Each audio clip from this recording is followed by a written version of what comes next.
Bonsoir et bienvenue dans l'Africa Newsroom. À la une de l'actualité ce soir, qui pour succéder au président sortant Macky Sall pourra-t-il poursuivre la phase 2 du plan Sénégal émergent? Les Sénégalais ont voté dimanche et la coalition au pouvoir revendique la victoire dès le premier tour par la voix du Premier ministre Mohamed Boun Abdallah Dionne, qui parle de 57% des voix recueillies par le chef de l'État sortant. Une proclamation alors qu'aucun résultat officiel n'a encore été publié.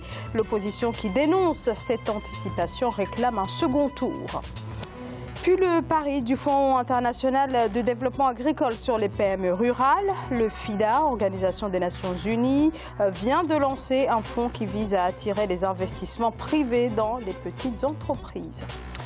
Et pour commenter cette actualité, notamment la présidentielle au Sénégal, j'ai le plaisir d'accueillir ce soir Pape Kabo. Bonsoir. Bonsoir Zara. Bonsoir, vous êtes analyste politique. Oumar Ba, bonsoir. Bonsoir. Vous êtes politologue et sur ce plateau également Daouda Tal, éditorialiste. Bonsoir. Bonsoir Zara. Merci à tous les trois d'avoir accepté notre invitation. Place à l'actualité.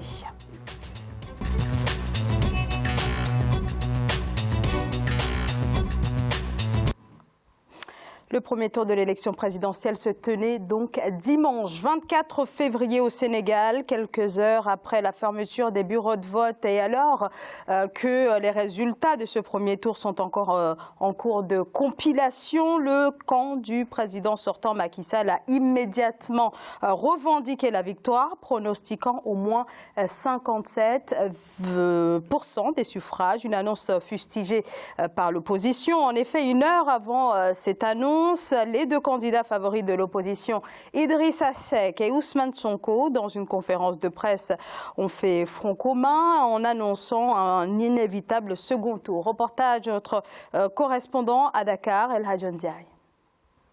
Les deux candidats à la présidentielle, Ousmane Sonko et Idrissa Seck, ont tenu une conférence de presse suite aux premières tendances du scrutin du 24 février. Ils ont fustigé ce qu'ils qualifient d'immixtion de la presse étrangère dans la présidentielle et contestent des résultats partiels annoncés par une partie de la presse sénégalaise. Nous n'acceptons aucune immixtion. Ce que la presse étrangère peut se permettre ici, aucun journaliste sénégalais n'oserait le faire en France. Il faut que les gens apprennent à se respecter. Et qu'une certaine presse étrangère, et notamment française, fasse la propagande du candidat Macky Sall depuis 10 jours, ça passe encore, mais nous n'accepterons pas.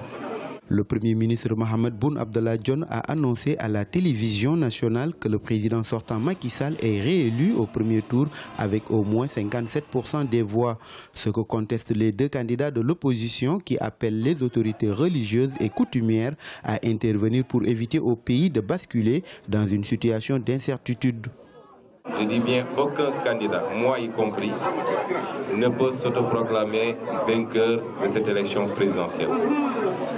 Au-delà, il y a une organisation établie qui assigne la responsabilité de la proclamation des résultats provisoires à la Commission nationale de recensement et des résultats définitifs au Conseil constitutionnel. Alors que la commission électorale compile toujours les résultats des 16 000 bureaux de vote du pays, Idrissa Seck et Ousmane Sonko ont martelé qu'un deuxième tour est inévitable.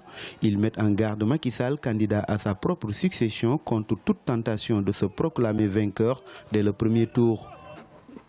Alors c'est donc le Premier ministre qui a donc anticipé cette victoire annoncée avec 57,57% des suffrages, dit-il, peut-être même un peu plus. Hein, c'est ce qu'il a dit au cours de sa déclaration. Alors l'enjeu pour le camp du président sortant est bien sûr une réélection dès le premier tour, et pour cause, un second tour serait finalement le tour de trop, peut-être celui de tous les risques, en tout cas pour le camp du président sortant. Pape Kabo.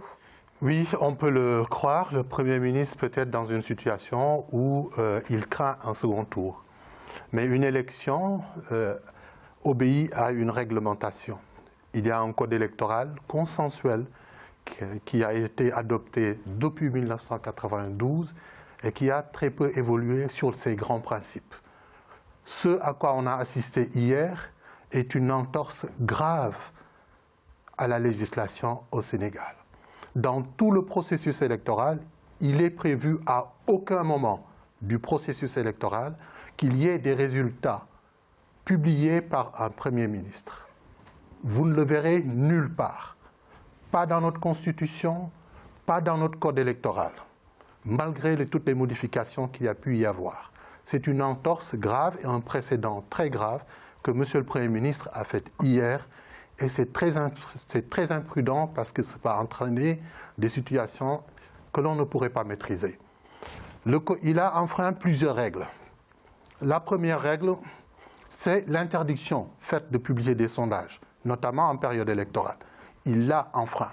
Quand il donne un pourcentage de suffrages indiqués, il enfreint cette règle-là. La deuxième règle, c'est la règle qui concerne les instances habilitées à publier les résultats. Il y a un processus électoral. Ceux à qui notre législation confère le pouvoir de publier des résultats sont connus. Ces instances-là se sont encore tues. Et on n'est pas arrivé à une période, même pour laquelle il est permis de publier des résultats, ne serait-ce que provisoires. Vous voyez donc la gravité des propos de M. le Premier ministre hier. Il annonce une élection au premier tour en enfreignant ce premier principe-là d'interdiction de publication de sondages. Deuxième entorse à la législation, il s'arroge le droit de publier des résultats, de faire le travail en se substituant à des instances qui sont habilitées à le faire. Première instance, résultat provisoire, c'est une commission de recensement.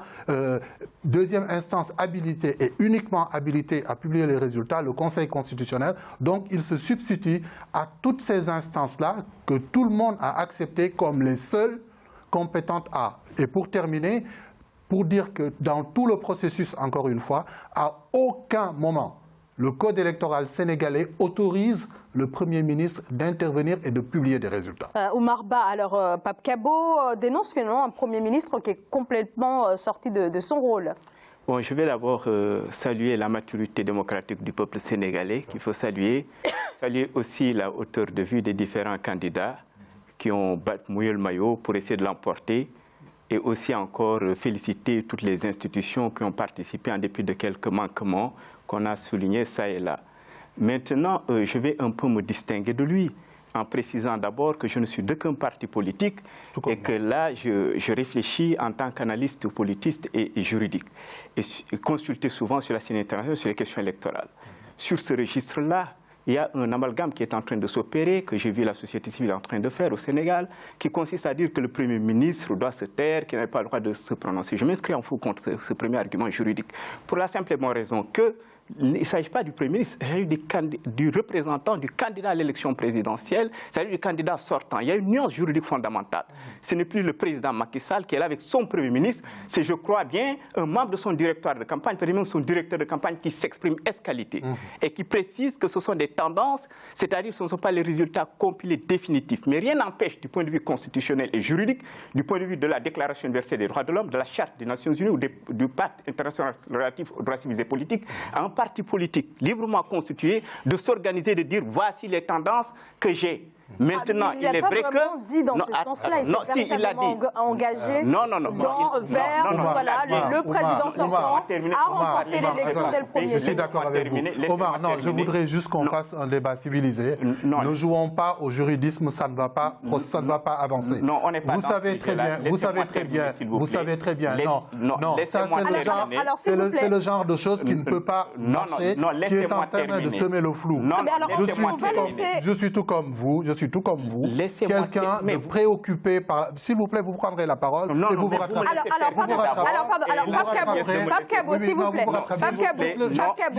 Non, je vous demande alors... Alors, on ne s'entend pas et ça prend du temps quand même. Non, s'il vous plaît. Alors, pour vous préciser que notre législation ne permet à aucun moment à Monsieur le Premier ministre de prendre la parole. Je m'inscris en faux, c'est pas le Premier ministre qui parle. C'est illégal. C'est là où il y a le leurre. C'est là où il y a le leurre. C'est une farce. Alors, Daouda Tall, que je n'ai là pas où il y a le entendu. bluff, justement. Ensuite, on reviendra Parce que vers tout le monde dit, Daouda. Après, vous pourrez dire ce que vous voulez. Je voulais juste faire cette précision-là. Je vous dis tout que le c'est monde inexact. dit aujourd'hui, regardez les opinions sur le terrain, au plan local. Allez dans nos villes et dans nos villages. Nos mamans, nos tantes, nos jeunes frères ne font pas la distinction entre le Premier ministre, Mohamed Boun Abdallah Dionne, et le membre du directoire du cabinet du candidat Macky Sall. Alors, votre réponse, Oumar Ba, puis ensuite Daouda Tall. Ce qu'il dit... C'est ce jeu-là qui est entretenu. Non, il parle d'un jeu. C'est mauvais, ça peut nous conduire loin. Bon. Il faut le dénoncer d'abord. Non, je ne dénonce rien du tout. Ce que vous dites est inexact et illégal. Alors, Oumar Ba, la parole à Oumar Ba. Lorsque la loi elle est silencieuse, cela laisse la porte à quel moment la loi s'il vous plaît, Pape Kabo. À quel moment la loi permet-elle? À quel moment? Nous sommes dans un débat où des millions de Sénégalais. À quel moment? Nous ne sommes pas dans un débat de robinet. Laissez-moi m'exprimer. À quel moment la loi Laissez-moi m'exprimer. au Premier ministre d'intervenir dans la publication? Alors, la parole à Daouda Tall en attendant que ça se calme un petit peu de ce côté-là. Je prends la parole et juste pour dire une chose, peut-être que je vais essayer de couper la poire en deux. Bon, alors, ce qui se passe, c'est que effectivement, d'un côté, il ne s'exprimait pas en tant que Premier ministre. C'est noté. Ça, c'est vrai. Il était le directeur de candidat effectivement, du président Macky Sall. Donc, à ce titre-là, il s'exprimait en tant que directeur de campagne, même si on est d'accord que beaucoup ne font pas la différence sur le plan local.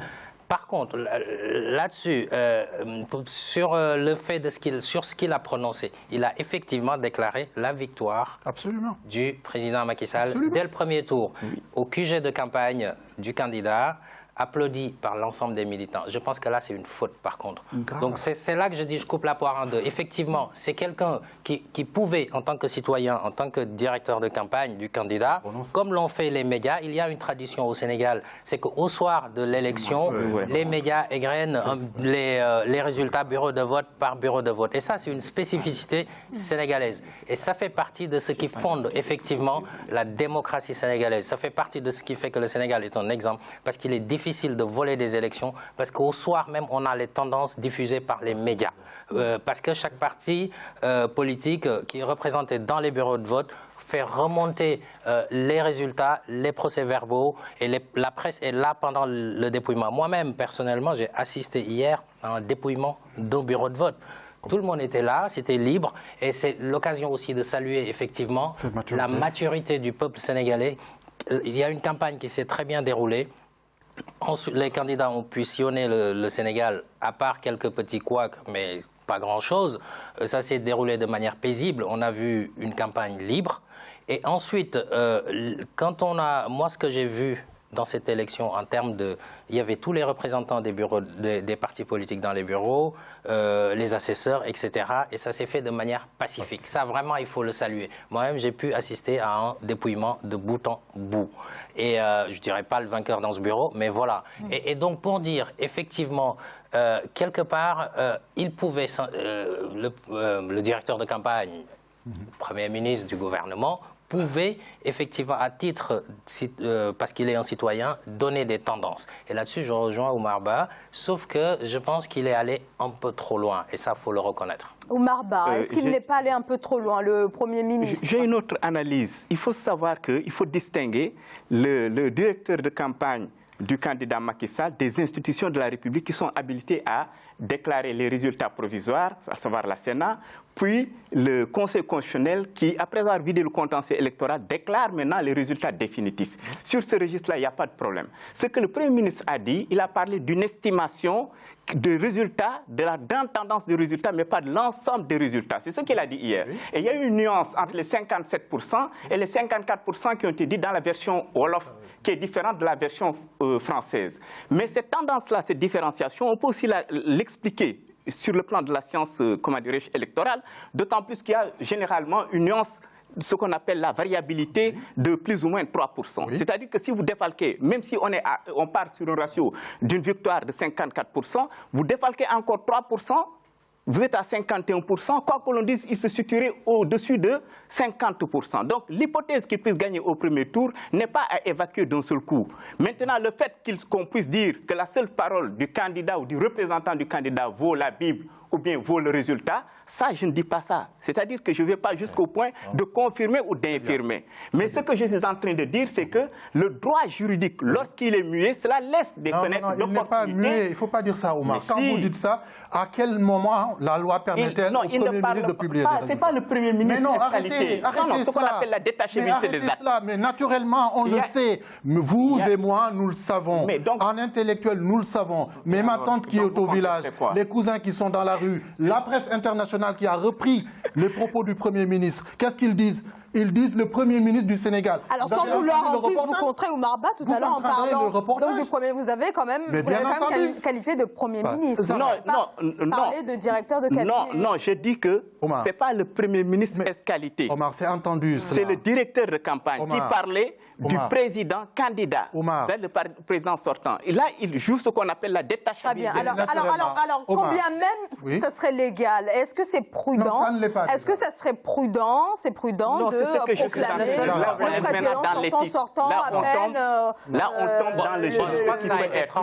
Je crois d'ailleurs que ça a été tranché, parce que le seul problème, je le répète, c'est le fait de dire Macky Sall a gagné au premier tour. Félicitations, etc. D'être dans cet esprit. Je ne reprends pas les choses mot pour mot, parce que, voilà. Mais c'était l'esprit. Et d'ailleurs, il y a eu des soutiens de Macky Sall qui ont parlé dans la presse et qui ont félicité le président Macky Sall pour sa victoire. Donc quand même, là, c'est clair. Vous savez... Alors que, attendez, et je pense que c'est ce scénario-là que voulaient éviter les deux candidats de l'opposition qui sont en ballottage pour s'il y a un éventuel second tour, Ousmane Sonko et Idrissa Seck. C'est ce qu'ils voulaient éviter. Et d'ailleurs, ils ont été peut-être un peu trop prudents pour quelqu'un qui est un fin politicien. Ils auraient pu aussi de leur côté dire, bon, l'opposition à l'heure actuelle, on donne des tendances, l'opposition a tant de pourcentage pour justifier le fait qu'ils espèrent un deuxième tour, mais ils ne l'ont pas fait parce qu'ils ont voulu être trop prudents. Et donc je pense que le camp adverse, ce sont aussi des fins politiciens, ils leur ont coupé l'herbe sous le pied, et c'est ce qui s'est passé. Et je pense que de toute façon, ça a été tranché. Là où ça a été tranché, et je parle là de manière objective, c'est que le président de la commission de recensement des votes, la commission nationale, vient de faire une conférence de presse et rappelle que personne n'a le droit de proclamer des résultats.